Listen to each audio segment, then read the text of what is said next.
Welcome to एक पाठशाला। तो सबुठ बड़ इनफर्मेशन ये भिडियो आम जाना जे ओडिशा रे होमगार्ड रिक्रुटमेंट बा जहाँ को आम ओडिया कहीपर जे गृहरक्षी चयन निमंते विज्ञापन गोटे आसी होमगार्ड निजुक्ति की नहीं गोटे विज्ञापन आम डिटेल जाना। तो जो मैंने देखुं भिडियो चैनल सब्सक्राइब कर शेयर कर लाइक कर सांगसाथी मानक निहाती शेयर कर ये इनफर्मेशन पाइबा चैनल निहाती सब्सक्राइब कर रख। तो प्रथम आम नोटिस टोटाल पढ़ी ना कौन लिखाई देख 24/9 नोटिस 24/9/2025 अर्थात सेप्टेम्बर यही 24 तारिख में आसी। ये स्पष्ट मेंशन अच्छी कि गृहरक्षी चयन निमंते विज्ञापन एतद्वारा जणाई दि जाऊँगी विज्ञापन पत्र संख्या 58 गृहरक्षी कही कि 21/3/2025 अनुजाई जगतसिंहपुर जिले में खाली थिबा गृहरक्षी पदवी परीक्षा पर विज्ञापन प्रकाश करा जायथिला।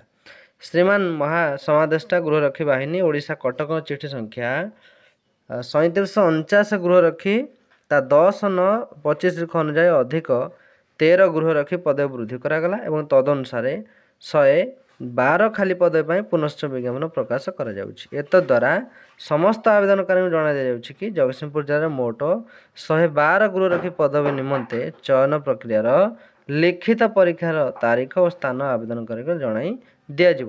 आगुरी आवेदन करथिबा प्रार्थी मैंने पुनश्च आवेदन करार आवश्यकता ना। जो मैंने पूर्व आवेदन करना से आवेदन करार समय जणाई दिज्व।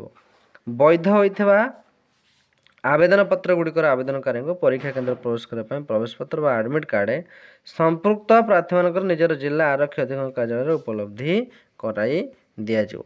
तो बड़ इनफर्मेशन अच्छी केते पदवी अच्छी 112 पदवी अच्छी।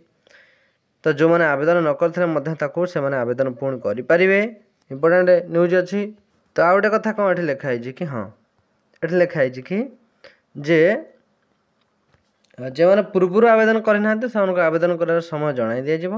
वैध होइथिबा आवेदन पत्र गुड़िकर आवेदनकारी को परीक्षा केन्द्र प्रवेश करने प्रवेश पत्र और एडमिट कार्ड संपुक्त प्रार्थी मानकर निजर जिला आरक्षी अधीक्षक कार्यालय उपलब्ध कराई दिज्व। प्रार्थी मैंने प्रवेश पत्र व एडमिट कार्ड नेबा समय निजर मौलिक प्रमाणपत्र आधार कार्ड नकल और स्वस्वाक्षरित पासपोर्ट साइज फोटो दाखल करा पड़ो। अवैध होइथिबा आवेदन पत्र गुड़िकर तालिका समादेष्टा गृहरक्षी कार्यालय जगतसिंहपुर सूचना फलक और कांथर प्रकाश कर प्रार्थी मैंने या जांच कर कौन से आपत्ति थे आवश्यक कागजपत्र सहित DIB जिला पुलिस कार्यालय जगतसिंहपुर ठारे आपत्ति पत्र दाखल करें। उक्त परीक्षा निमंते परीक्षा केन्द्र और परीक्षा समय प्रार्थी मान प्रवेश पत्र माध्यम जणाई दिज्व।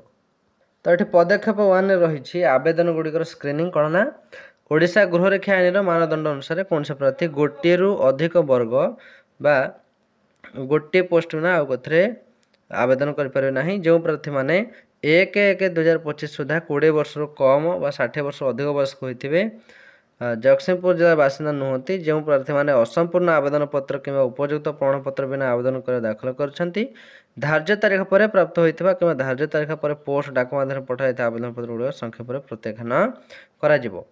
पदक्षेप 2 रही आमर ये कौन ना ये स्पष्ट मेंशन अच्छी कि यही पदक्षेप एक स्क्रीनिंग परीक्षा करा परीक्षाटी निम्नलिखित 2टी क्षेत्र लिखित भाव में प्राथमिक भाव में ओमार्क जोटा कि 60 मार्कर तापर साधारण अध्ययन 40 मार्कर करा।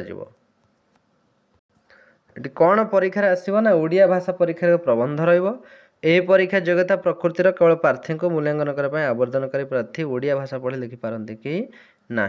खर रही ओडिया भाषा साधारण ज्ञान यही परीक्षा निम्नलिखित विषय विशिष्ट बहु विकल्प प्रश्न रहा इंग्राजी तर्क साधारण ज्ञान गणित इत्यादि। तो योग्य विवेचित प्रार्थी को साधारण ज्ञान और ओडिया भाषा योग्यता शारीरिक मानमाप व शारीरिक दक्षता परीक्षा और तापर विभिन्न दक्षता प्रत्याय परीक्षा कौन 1:10 डका जीव। तापर ये कहुई कि जे जगतसिंहपुर जिले में 112टी होमगार्ड पद पूरण पर प्रार्थी मान मध्य एक निरपेक्ष प्रतियोगिता बजाय रखा और विभिन्न वाणिज्य संतुलित चयन सुनिश्चित करने कमिटी संख्यागत असंतुलन को रोकवा और अनुचित तुलना एड़ाई किसी नियम पालन करने को निष्पत्ति नहीं। जमती कि कहुई कि परीक्षा प्राप्त मार्क आधार सामान दक्षता प्रार्थी मान मध्य एक प्रतियोगिता हे से एक ଅନୁପାତ 3 ଅନୁପାତରେ 1:3 ଅନୁପାତରେ ମେରିଟ୍ ପରୀକ୍ଷାର ପରବର୍ତ୍ତୀ ପଦକ ପାଇଁ ଯୋଗ୍ୟତା ହାସଲ କରିବେ। ଉଦାହରଣ ସ୍ୱରୂପ ଦିଆହେଇଛି ଜଣେ ଆବେଦନକାରୀ ଝାଡ଼ୁଦାର ଦକ୍ଷତାର ସେ କେବଳ ଝାଡ଼ୁଦାର ପାଇଁ ଆବେଦନ କରିଥିବା ଆବେଦନକାରୀଙ୍କ ସହ ପ୍ରତିଯୋଗିତା କରିବେ। ସେ କମ୍ପ୍ୟୁଟର କିମ୍ବା ଅନ୍ୟ କୌଣସି ଦକ୍ଷତା ପାଇଁ ବାଛିଥିବା ପ୍ରାର୍ଥୀଙ୍କ ସହ ପ୍ରତିଯୋଗିତା କରିବେ ନାହିଁ। ଏଇଭଳି ଭାବରେ ଇନଫର୍ମେସନ୍ଟା ରହିଛି ଯେଉଁଟାକି ଆମର ଜଗତସିଂହପୁର ଜିଲ୍ଲାରେ ହିଁ ଆସିଛି। ତ ଏଠି କୁହାଯାଇଛି କି ଶାରୀରିକ ମାନଦଣ୍ଡ କ'ଣ ରହିଛି ମୁଁ ଦେଖାଇ ଦେଉଛି। 163 ସେଣ୍ଟିମିଟର ହେଇଥିବା ଦରକାର ଉଚ୍ଚତା, ଓଜନ 50 କିଲୋଗ୍ରାମ, ଛାତି 76 81, ମହିଳା ଉଚ୍ଚତା 153 ସେଣ୍ଟିମିଟର, ଓଜନ 45 କିଲୋଗ୍ରାମ ଏଇଭଳି ରହିଛି। ତ ଯେଉଁମାନେ ଆପ୍ଲାଏ କରିବା କଥା ନିହାତି ଆପ୍ଲାଏ କରିଦେବେ। ଏଥିରେ ରନିଂ ମଧ୍ୟ ରହୁଛି ପୁରୁଷଙ୍କ ପାଇଁ 800 ମିଟର 10 ମିନିଟ୍, ମହିଳା ପାଇଁ 400 ମିଟର 6 ମିନିଟ୍।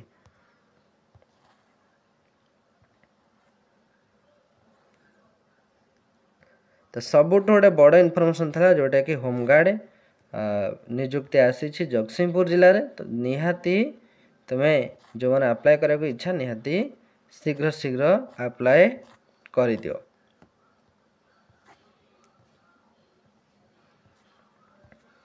ତ ଗୋଟେ ଇମ୍ପୋର୍ଟାଣ୍ଟ କ'ଣ ଇନଫର୍ମେସନ୍ଟି ଥିଲା ଯେଉଁମାନେ ଆପ୍ଲାଏ କରିବା ପାଇଁ ଚାହୁଁଛନ୍ତି ଗୃହ ରଖିବା ହୋମଗାର୍ଡ଼ରେ ସେମାନେ ନିହାତି ଆପ୍ଲାଏ କରିଦିଅନ୍ତୁ। ତ ଏଇଭଳି ଇନଫର୍ମେସନ୍ ପାଇଁ ଚ୍ୟାନେଲଟିକୁ ଆମର ସବସ୍କ୍ରାଇବ୍ କରି ରଖ, ସେୟାର କରି ରଖ। ସବୁ ନିଯୁକ୍ତି ଖବର ଆପଣ ଏଇ କ'ଣ ୟୁଟ୍ୟୁବ୍ ଚ୍ୟାନେଲ୍ ମାଧ୍ୟମରେ ନିଶ୍ଚିତ ପାଇବେ। ସାଙ୍ଗସାଥିମାନଙ୍କୁ ମଧ୍ୟ এই ଭିଡ଼ିଓଟି ଅଧିକରୁ ଅଧିକ ସେୟାର କରିଦିଅ।